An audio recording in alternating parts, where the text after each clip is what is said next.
Parce que ce composé chimique,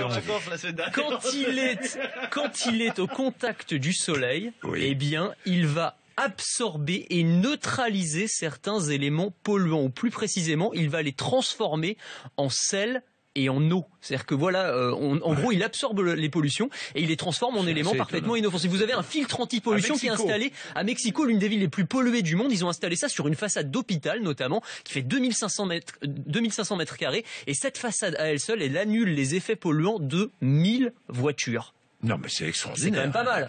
Le potentiel est considérable puisque ça peut aussi fonctionner avec les routes, les trottoirs et les parkings. Oui, avec une technologie qui s'appelle EcoGranic, qui est déjà utilisée dans des villes comme Marseille, comme Tarbes, comme Grenoble, comme Toulouse. Ce sont des dalles de béton qui, là encore, vont être capables d'absorber une partie de la pollution. C'est une molécule spéciale qui est incorporée en fait dans la couche supérieure de la dalle de béton et qui va permettre d'avaler une partie de la pollution. Et certains chercheurs imaginent qu'on pourrait même intégrer ces composants dans les lessives et ça permettrait aux vêtements d'en être imprégnés et à nos vêtements, en gros nos pantalons, nos doudounes, de devenir des murs anti-pollution qui absorberaient et recracheraient de la pollution. Ce serait pas extraordinaire ça ? Des solutions dans l'environnement. Nous allons vous proposer un vaste, vous allez voir, une vaste campagne. Non, mais c'est vrai sur l'environnement, sur RMC, évidemment.